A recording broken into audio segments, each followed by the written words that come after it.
हा अरे तर भाऊ शेट माणूस शेट समजला का? हा अरे हे तर काहीच नाही. थोड्या दिवसामध्ये तो भाऊ मेन रोडच्या बाजूला 10 एकर जमीन घेणार आहे. किती? हा 10 एकर. अरे हे तर काहीच नाही. या वर्षाच्या 13व्या महिन्यात आपल्या घरापुढे 2 फॉर्च्युनर राहणार आहे. किती? हा 2 फॉर्च्युनर. अरे ऐक ऐक मी काय म्हणतो, तुझ्या मम्मी पप्पाला आहे ना तुला घ्यायला पाठवलं, मी माझं एक विमान पाठवतो. हा आपण ती फॉर्च्युनर घेऊन येऊ तिकडनं. ओके का? हा एकदम बरं बरं ठीक आहे. मग बाकी काय झालं अजून तुझं? हा का? हा काय? मोबाईल तिचा घेतला हो. आपला आयफोन आहे, 1 लाखाचा फोन आहे आपला, जास्त काय नाही. फक्त 1 लाख. हा फक्त 1 लाख. पण मी काय म्हणतो, काय म्हणतो? त्याचे 2 हप्ते बाकी आहे मागचे. तू ते कोण कधी आहे रे? देता? तू कोण आहे? तुला काय करायचं? मी हप्त्यावाला. हप्त्यावाला? हा अरे भाऊ ते ऐक मागचा ना. गेला, आता मी आलोय. ते जर का फोनचे 2 हप्ते भरले नाही ना, हा. ते मोबाईल बंद होऊन जायचा. अरे भाऊ मी काय म्हणतो, हा जेवले का तुम्ही? नाही. चल आपण जेवण करू 5 स्टार हॉटेलला.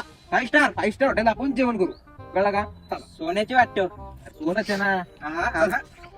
बरं शेठ, त्या